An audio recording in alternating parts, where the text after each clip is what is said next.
പ്രിയമുള്ള പ്രേക്ഷകരെ നമസ്തേ. നാം ഇവിടെ ചർച്ച ചെയ്യുന്നത് ജ്യോതിഷത്തിലെ ഭൗതിക സുഖങ്ങളുടെ പൂർണ്ണത ഉള്ള ഗ്രഹം ശുക്രൻ, അസുരാചാര്യൻ. ആ ശുക്രൻ സ്വക്ഷേത്രമായ ഇടവത്തിൽ നിന്നും തൻ്റെ സുഹൃക്ഷേത്രമായ മിഥുനത്തിലേക്ക് സഞ്ചരിക്കുകയാണ്. ഈ സഞ്ചാര പഥം കേവലം 26 ദിനങ്ങൾ മാത്രമാണ്. സ്വാഭാവികമായും ശുക്രൻ രാശിചാരം ഒരു രാശിയിൽ നിന്ന് മറ്റു രാശിയിലേക്ക് സഞ്ചരിക്കുന്നത് 1 മാസം 45 ദിവസമൊക്കെയാണ്. ഇവിടെ 26 ദിവസം കൊണ്ടാണ് ശുക്രൻ മിഥുനത്തിലേക്ക് പ്രവേശിക്കുന്നത്. ഈ ശുക്രൻ്റെ മിഥുന രാശിയിലേക്കുള്ള പ്രവേശനം എപ്രകാരം ഓരോ രാശിക്കാർക്കും മേടം മുതൽ മീനം വരെയുള്ള 12 രാശിക്കാർക്കും ശുഭാശുഭ ഫലങ്ങളെ പ്രദാനം ചെയ്യുന്ന വിഷയമാണ് ഡോക്ടർ മഹാരാജ് നിങ്ങളുമായി ചർച്ച ചെയ്യുന്നത്. ഞാൻ സൂചിപ്പിച്ചു, ഭൗതിക സുഖത്തിൻ്റെ പൂർണ്ണതയുള്ള ഗ്രഹം ശുക്രൻ മാത്രമേ ഉള്ളൂ.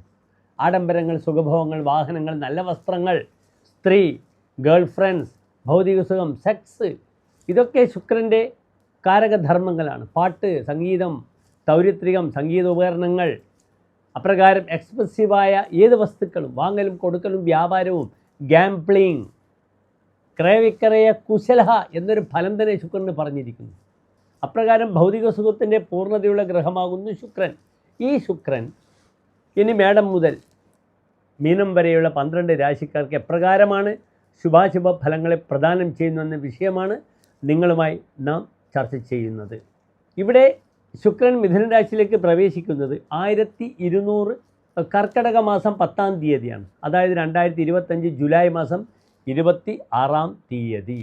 ജൂലൈ 26-ാം തീയതി കാലത്ത് 9 മണിക്കാണ് ശുക്രൻ മിഥുന രാശിയിലേക്ക് പ്രവേശിക്കുന്നത്. അവിടെ നിന്നും 26 ദിനങ്ങൾ മിഥുന രാശിയിലാണ്. പലപ്പോഴും മിഥുനത്തിൽ ശുക്രൻ്റെ ആശ്രയഫലം വളരെ നല്ലതാണ്. നൃപകൃത്യകരഃ അർത്ഥവാൻ കലാവിത് മിഥുനേ. മിഥുനത്തിൽ ശുക്രൻ നിൽക്കുമ്പോൾ നൃപകൃത്യകരഃ, രാജാവിൻ്റെ പല കർമ്മങ്ങളും ചെയ്യുമെന്ന് പറഞ്ഞിരിക്കുന്നു. സാമ്പത്തികമായി അദ്ദേഹത്തിന് വളരെയധികം നന്മകൾ പ്രദാനം ചെയ്യുന്നെന്ന് പറയുന്നു. കലാവിത്, കലയെ അറിയും. കലയെ അറിയുന്ന രാശിയാണ് മിഥുനൻ രാശി. ഗേയവാദ്യകലാസു നിപുണഃ, പാട്ടും കൂത്തും കലകളിലും നൈപുണ്യം പ്രകടിപ്പിക്കുന്ന രാശിയാണ് മിഥുനൻ രാശി. അവിടെ ശുക്രൻ പ്രവേശിക്കുമ്പോൾ ധാരാളം നന്മകൾ വിഷ്വൽ മീഡിയ ആയി ബന്ധപ്പെടുന്ന വിഷയങ്ങളിൽ ഒരു വ്യക്തിക്ക് പ്രദാനം ചെയ്യുന്നു. അതിനാൽ പാട്ടുകാർ, കലാകാരന്മാർ, ഗായകർ, നർത്തകർ, ഇവർക്കൊക്കെ തന്നെ സ്റ്റേജ് ആങ്കറിങ് ചെയ്യുന്ന വിഭാഗങ്ങൾക്കൊക്കെ തന്നെ ഈ ശുക്രൻ വളരെയധികം നന്മകൾ ചെയ്യും.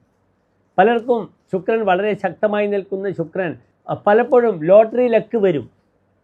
ഉദാഹരണമായി കന്നിരാശിക്കാർക്ക് ഭാഗ്യാധിപനായ, ധനാധിപനായ ശുക്രനാണ് 10-ാം ഭാവത്തിൽ നിൽക്കുന്നത്. ധാരാളം കാശ് വരും.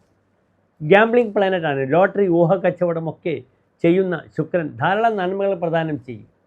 അതിനാൽ വളരെ സൂക്ഷിച്ച ഒരു രാശിക്കാരുടെയും ഫലം നാം പറയും, നിങ്ങൾ ശ്രദ്ധിക്കുക.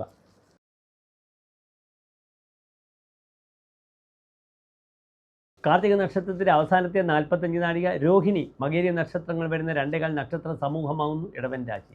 ഇവിടെ ഇടവൻ രാശിക്കാർക്ക് ശുക്രൻ നിൽക്കുന്നത് 2-ാം ഭാവത്തിലാണ്. ഇടവൻ രാശിക്കാർക്ക് ശുക്രൻ ആരാകുന്നു? അവരുടെ രാശിയുടെ അധിപനാകുന്നു. ഇടവൻ രാശിയുടെ അധിപനാകുന്നു. അപ്രകാരം അവരുടെ രോഗാധിപനുമാകുന്നു. ഇവിടെ ശുക്രൻ നിൽക്കുന്നത് 2-ാം ഭാവത്തിലാണ്. 2-ാം ഭാവത്തിൽ സുഖക്ഷേത്രത്തിലാണ്. നല്ല ഫലമാണ്. വരാഹമിഹിര ആചാര്യൻ പറഞ്ഞിരിക്കുന്നത് വിദ്വാൻ സുവാക്യഃ, നല്ല വാക്ക് സംസാരിക്കും എന്നാണ് പറഞ്ഞിരിക്കുന്നത്. ശോഭനമായ വാക്ക് സംസാരിക്കുന്ന ആളാണ് സുവാക്യൻ എന്ന് പറയുന്നത്.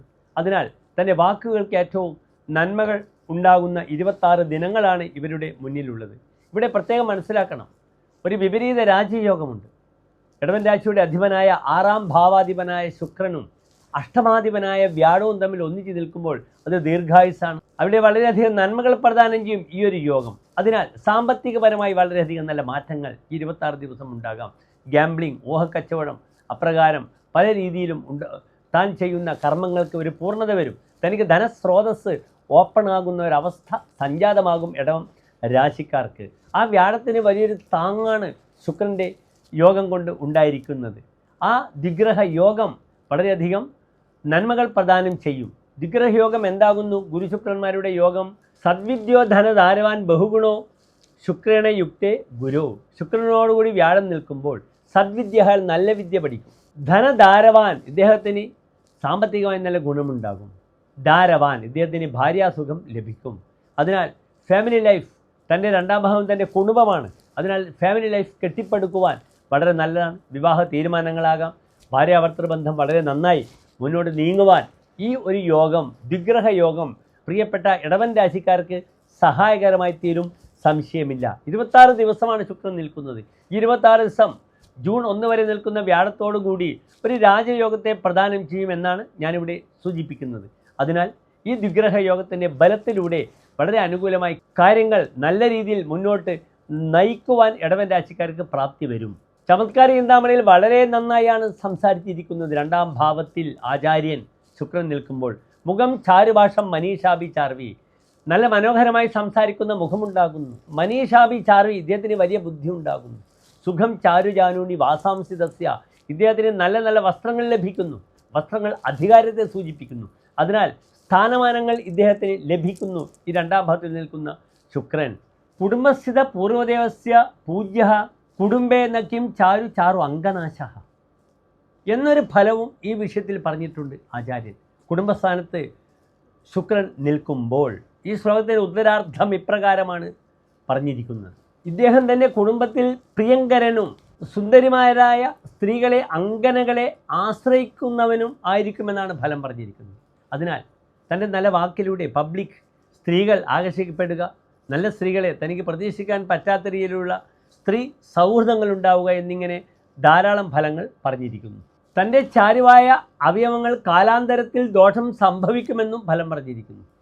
ശുക്രനുണ്ടാക്കുന്ന ഭൗതിക സുഖം കൂടുന്തോറും അതുമായി ഉണ്ടാകുന്ന ഭോഗേ രോഗഭയം, അതിൻ്റെ അനന്തരമായി ഉണ്ടാകുന്ന ചില രോഗങ്ങളും ബുദ്ധിമുട്ടുകളും ഒക്കെ തന്നെ ഈ മിഥുനത്തിൽ ശുക്രൻ നിൽക്കുന്ന 26 ദിവസക്കാലം ശ്രദ്ധിക്കേണ്ടിയിരിക്കുന്നു. ശാരീരികമായും രണ്ടാം ഭാവത്തിൽ വ്യാഴത്തോടുകൂടെ അഷ്ടമഭാവത്തിലേക്ക് ഗുരുശുക്രന്മാരുടെ യോഗം ഡയബറ്റിക്സ്, മൂത്രാശയ സംബന്ധമായ പ്രമേഹ രോഗങ്ങളെയൊക്കെ തന്നെ ശ്രദ്ധിക്കേണ്ടതാണെന്നുകൂടി ഇത് അടിവരയിട്ട് പറയുന്നു. എല്ലാ പ്രിയപ്പെട്ട ഇടവൻ രാശിക്കാർക്കും നല്ലൊരു 26 ദിനത്തെ പ്രാർത്ഥിക്കുന്നു. നന്ദി, നമസ്കാരം.